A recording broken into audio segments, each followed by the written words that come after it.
Hey guys, this is Shalina from N7 Properties, and today I wanted to do a walkthrough of me creating a Canva graphic. So I want to show you like my whole workflow.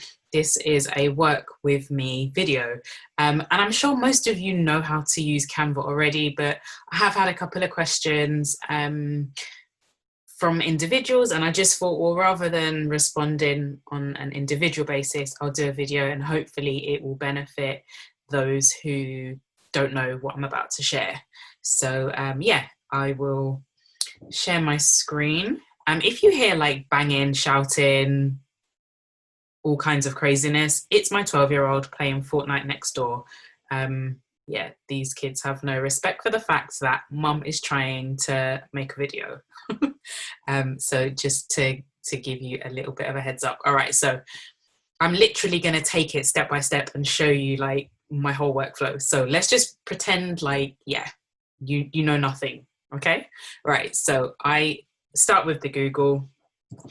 I would search for Canva, jump in. So with Canva, it's entirely up to you whether or not you want to have the free or the paid version. Clearly there's benefits to having the paid version, and as I walk through, if I spot things that you kind of need to know because it's only available in the paid, then I'll let you know that. I do have the paid version of Canva, so I'll be able to point out those things that I have access to. So I know that I want to make a graphic for Instagram, and generally what I do on a Sunday, and today is Sunday, what I'll do is I will map out my posts for the week. So that's creating the content in Canva, the captions and the hashtags, and I literally will have those batched. That's if I'm like organized and got my stuff together, which isn't always the case. But yeah, so I would come over to Canva. I'm going to click on the create a design button. And Canva's really good because it has the dimensions that you need. I don't know if you've ever designed something, you spent ages working on it and then you load it into whatever platform and it just looks whack because the dimensions were off, because what you designed it in, it looked great, but then where you added it to, not so hot. Canva's really good. You can choose, there's a load of options that you can choose based on where you know you want to add your content to. So I know that I'm creating an Instagram post, and even what I would share with you, if you don't see what you're looking for, the dimensions or that particular application, what you can do is just Google. So you could put in dimensions of, I don't know, a LinkedIn banner, for example, and it would tell you what those dimensions are. And then what you can do is in the create design, you can choose custom dimensions and add your dimensions there. So if you don't see what you're looking for, know that you can tailor it to your specification. But as I said, I know that I'm doing an Instagram post. So I click on the Instagram post option. Let's make this a little bit bigger. Right, okay, so I know I want to do something to do with like health and or eating healthily. So the first thing that I would do is I would go over to the photos, and the photo section, that's the first thing I'll share in regards to free and paid. So there are differences in the images that you can access. Obviously, if you have the paid version, you will be able to use more images. There's a plethora of images that you can use.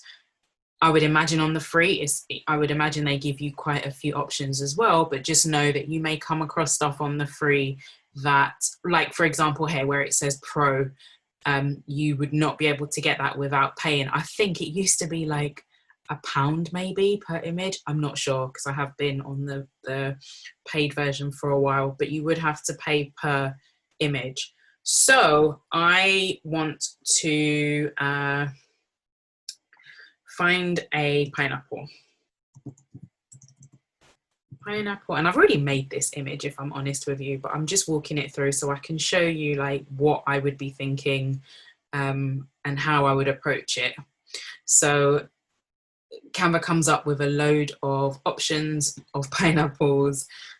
So I would just scroll through and find one that I think is gonna work for what I'm wanting to create. All right, so just a regular, degular pineapple. So this one actually has a background. So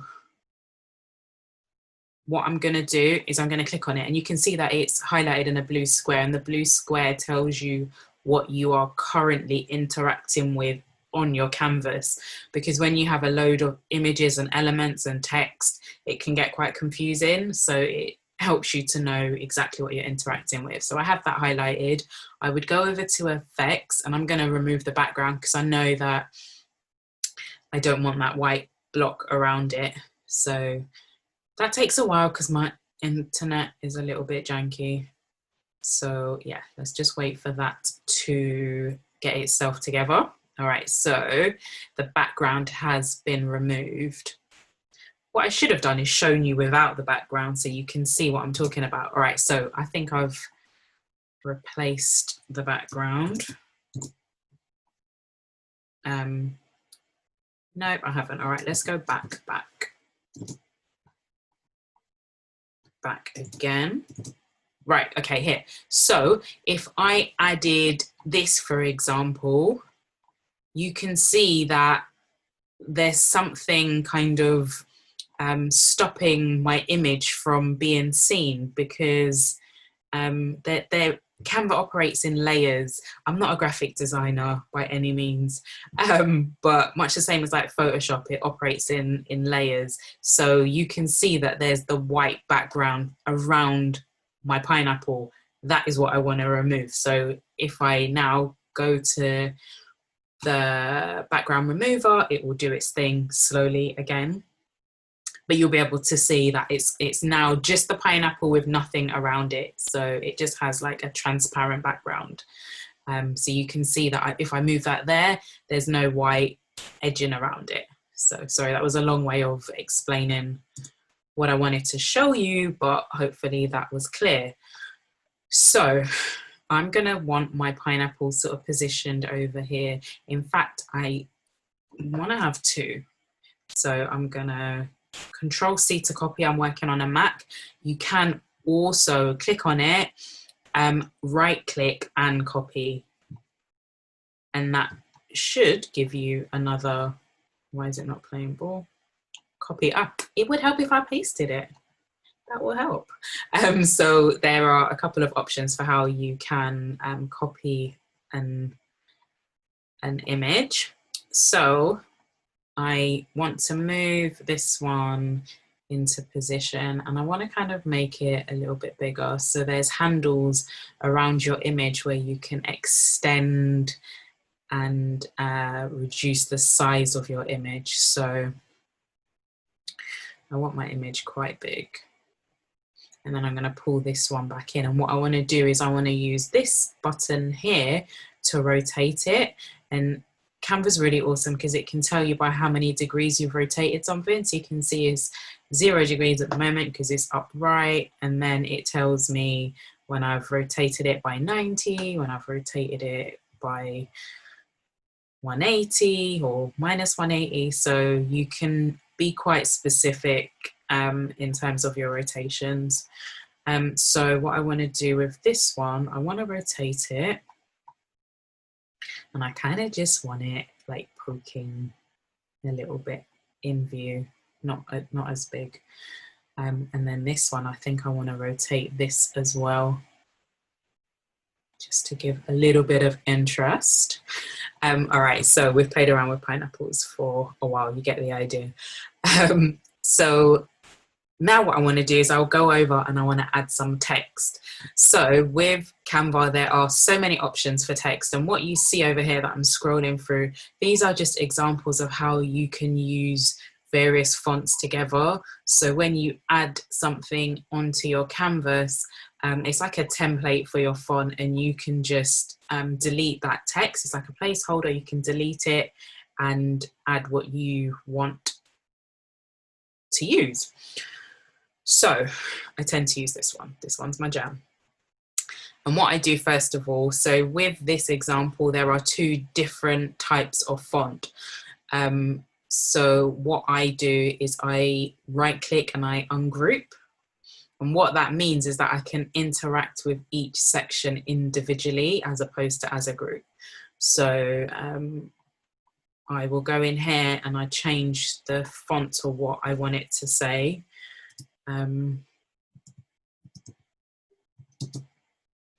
Eat something healthy. And then what you can do, I'm going to move this down. As I explained with the handles, you can kind of extend the size, and what that does is it changes the font size of the text that you're interacting with, but we can see that this is split over, it's broken the word something. So what I do is I pull this handle and that just pulls it all onto the same line.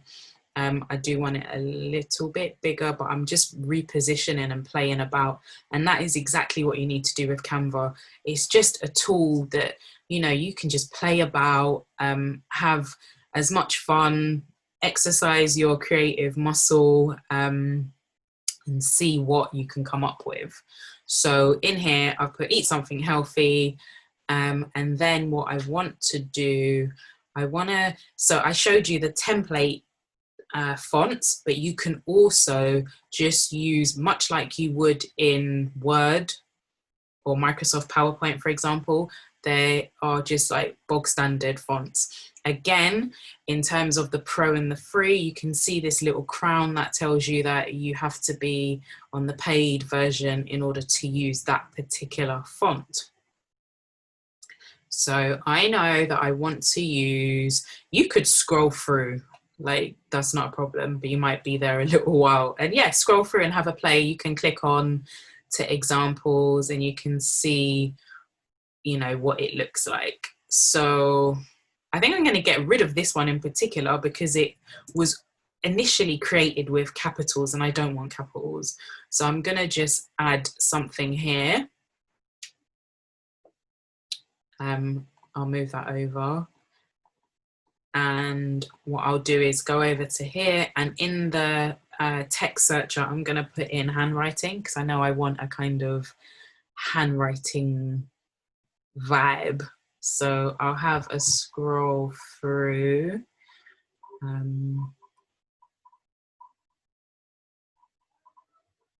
Let's see what I think of this one.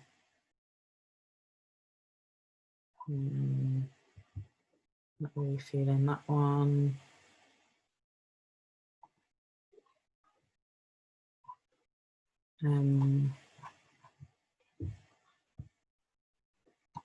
So literally, it's just a case of having a play about and seeing which ones work for you. I do recall the play, I think, script, there we are, is one that I do like to use. So I found my font, and what I'll share with you as well, which you can do, suppose I wanted to change the initial text, so the eat something healthy, to be in the same font as the play script. What I can do, I have that clicked. If I come up to this little paintbrush, the copy style option, if I click that and then I click on that, it automatically changes my font. So if you have lots of text or whatever, rather than changing each one individually, you can just copy the style. And to undo that, there's just an undo option there. So that's good to know just in general. So I've got my initial text, and now I'm gonna put into here your business. Oh, if I could type, will thank you. All right, so I can just adjust the size of that as I like. I can move that about, put that into position. And then the next thing that I'll share with you is that you can amend the gaps between the lines and between the letters. And to do that, you just click on the thing that you want to change. You click on the spacing option, and then if I want to change the space between the letters, you can see that, you know, I can squish them all the way together, or, you know, if I think like, you know, that's too cramped, then I can amend it to make it more legible. And then I can affect the gaps between the lines. So that's within my gift to change. So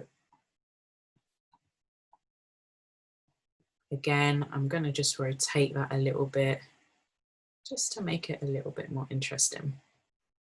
So the background is white, and that, I don't know, I don't really want it white. So what I would do is go over to the background, and then you can choose the color that you want. You could choose patterns, there's gradients, textures, like, yeah, there's so many options.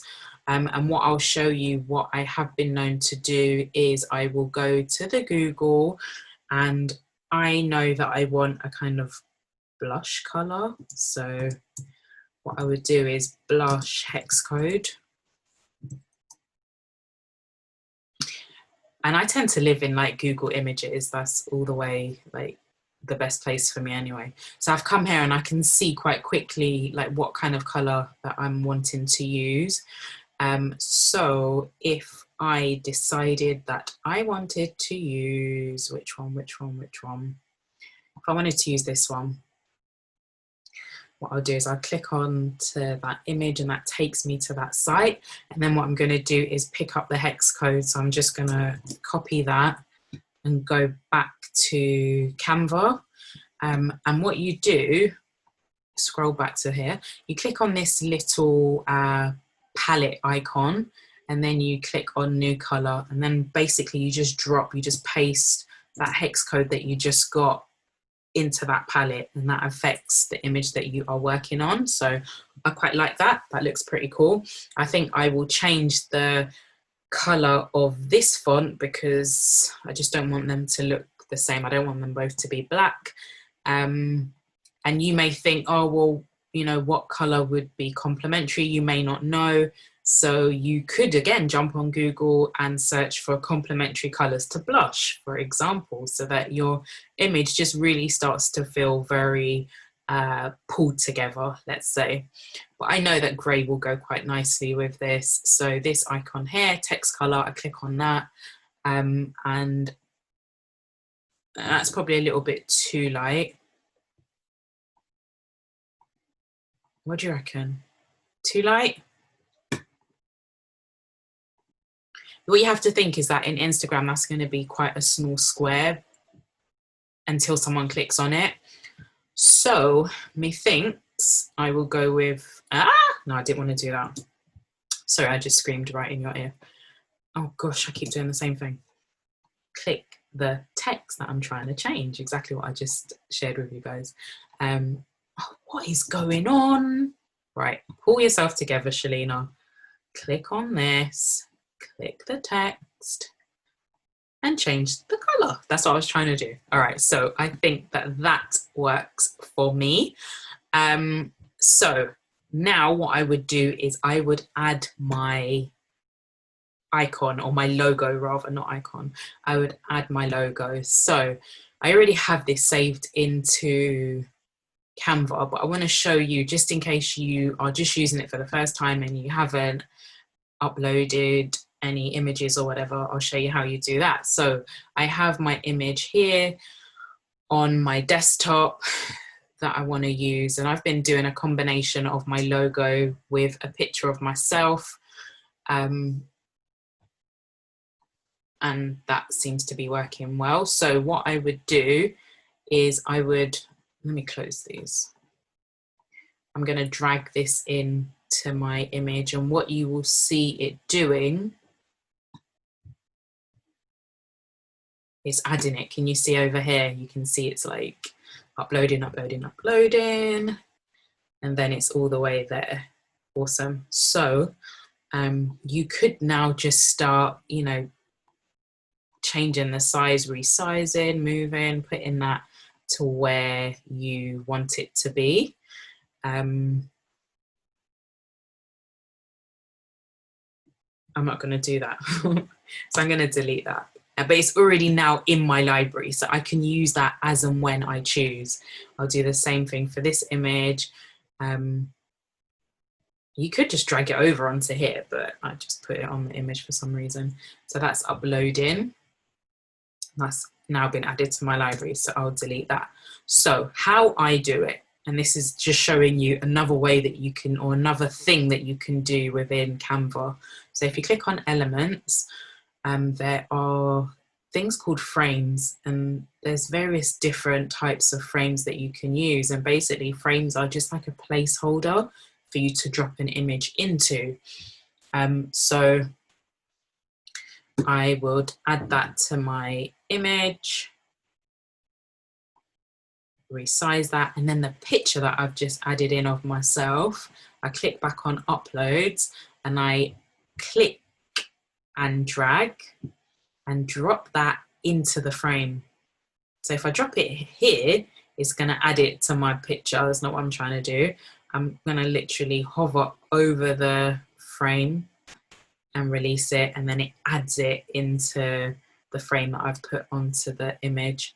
And I can go ahead and resize that. What I have done previously, which you've seen, I've removed the background, and to remove the background, you would have to do that before you add it into the frame. So let me just go ahead and do that, because this is my walkthrough and this is going to be my actual image. So I would add that here. I'm going to do the background remover as you've already seen. So let that just do its thing. This was me on Brooklyn Bridge, by the way. I took my husband on a surprise birthday trip for the weekend, and we had an awesome time. I actually dragged him up early, got him up out of bed super early, like, I don't know, I want to say like 4 o'clock, 4 o'clock, to jump on the subway to go onto Brooklyn Bridge to do a little mini photo shoot, because he is a photographer and everyone else gets all the goodness and I never do. So yeah, that was just a little bit of backstory.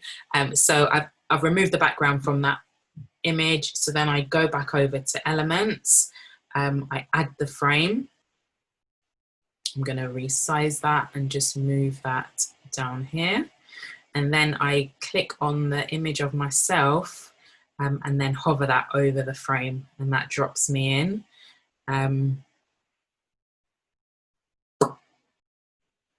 I can't remember. All right, let me, sorry guys, I'm keeping you here for like ever and a day, forever and a day. So if I added,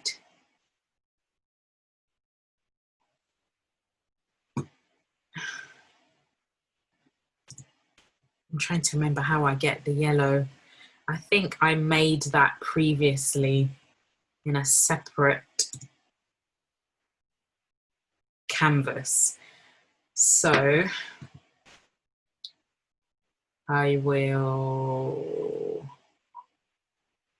all right, there we are. Yeah, I did that in a separate canvas. So you know how to do this, because you would just create another canvas, change the background, drop your image on it, and then I downloaded that and then uploaded it back into Canva, so then I can use this yellow square as and when I need to. I hope that makes sense. So I'm going to get rid of that one because we've got a couple of layers going on here.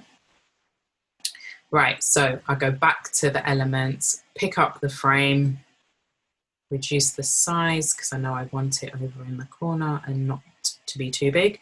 And then I pick up this image and drop that there. So that's how I do it. And then as I've shown you, you can resize the image. But what I want to do is I actually want to double click so that I can resize me and not the whole yellow circle. So you can see that I'm kind of like making myself more visible. I click done, and then I can resize this. All right, last thing I do, you don't have to do any of this. This is me just being super duper extra. So I add this in, make this smaller, and then I like to kind of layer this. So it's our logo as well as, our logo as well as a picture of myself. And then the next thing I'll share with you is that if you highlight both of these images, all right, so if I move this, it just moves one and not the whole thing. So if you highlight both and then you group, we sort it on group, so now you've grouped it, I can move this anywhere and they move together. I can resize and it will do it in like a proportional way. That probably wasn't the most technical way of explaining that, but I'm sure you can see what I'm doing.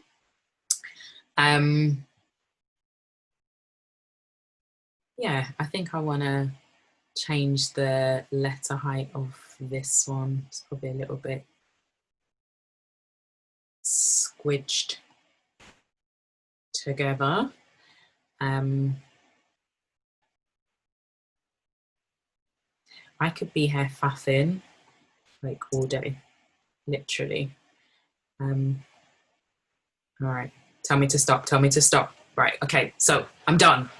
So what you do now is you download and you can select whether it's a PNG, a JPEG, and those are the two that I would suggest that you use for Instagram. You can also animate. I'm not sure if that is a paid feature. No, it seems that there are options for animation, some free, some paid. And that basically just kind of like, you know, makes your image more interactive, which always looks cool. So that's something that you could do. I don't want to add any animations to mine, so I'm going to say none. I'll download.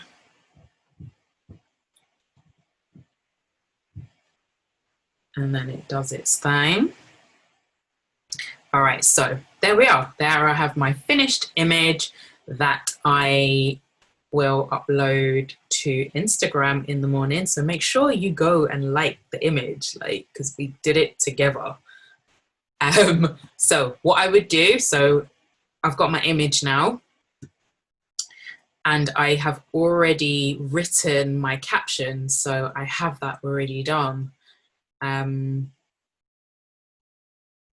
going to pick that up from here. All right, so I already have it done. I have the wording and I have the hashtags that I want to use, and I'm trying to hurry up, guys, but you lot know I'm long-winded, like I'd take forever and a day to say everything, but I am trying to hurry this up. So I've got my captions and I've got my hashtags, and what I would do, because I'm sure you guys have like written stuff in your notes or in Google, and then when you add it to Instagram, I've shared this before on a video where I shared my top 5 apps.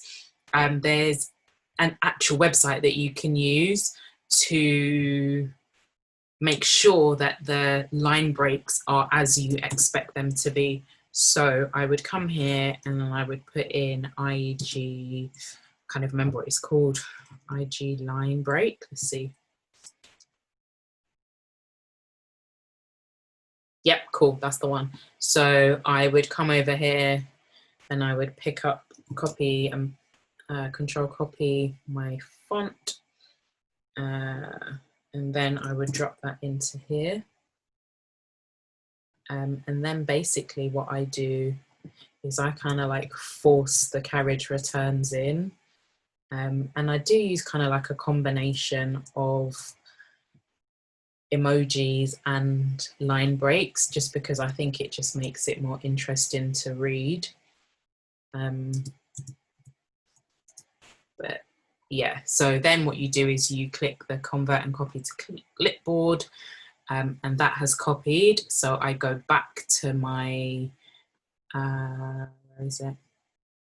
Where are you? Where are you? I've got too much going on. Right, sorry, it's here. So I go back to my Word document and then I just delete that and paste it in, because I know that it now has the stuff in the background that when I add it into Insta, it will be in the correct format. And then the final thing that I do is I've already written down the hashtags that I want to use.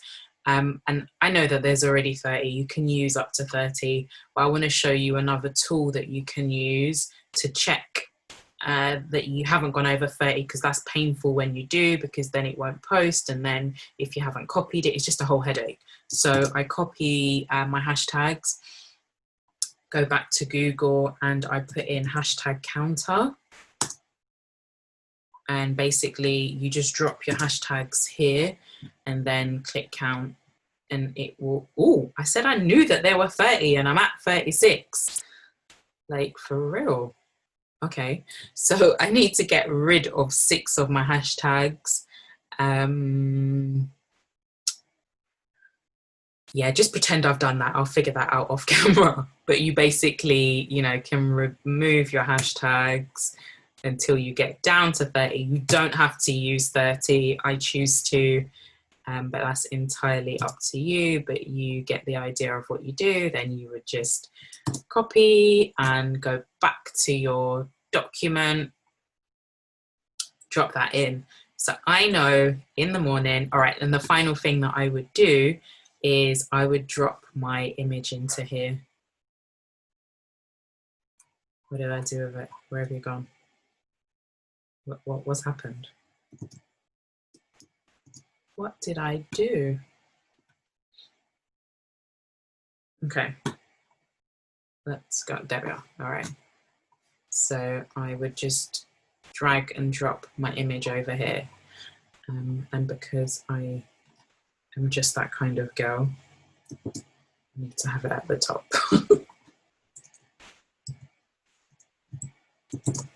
All right. So I know in the morning, I've got my Monday IG post all ready to go, image created, caption written, hashtags all the way together. And yeah, I'm good to go. Like, that is my walkthrough. That's how I use Canva and various other tools. If you have any questions, please send me a DM, leave me a comment. I've talked at you for 32 minutes and I really, really hope that this was helpful. Oh, and one of the questions that I got that I remember specifically was around sort of like, you know, how do you watermark a graphic that you produce in case, for example, you are uploading images of your property to OpenRent and somebody rips off your images. It happens, guys. What you can do is just change the transparency. So as you've seen that I've kind of added my logo on, you may add a picture, for example. I'll just do this super duper quickly. Bedroom.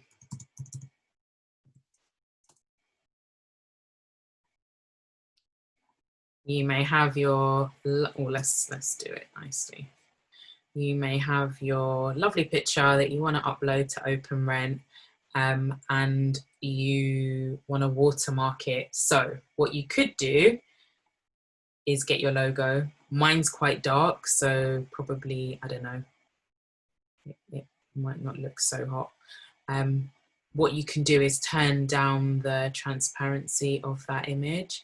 And then you've kind of got like a watermark in the background. I guess because mine is quite dark, it doesn't look so great. But what I could do is just type in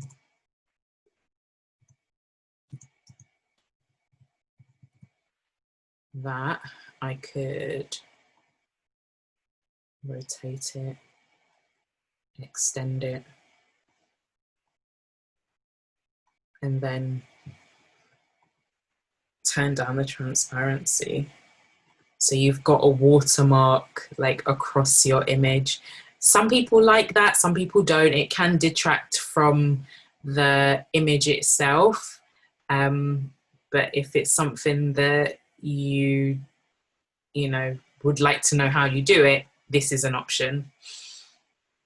So my guys, I hope that this helped.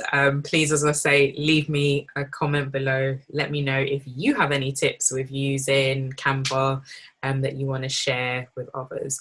Take care and we will speak soon.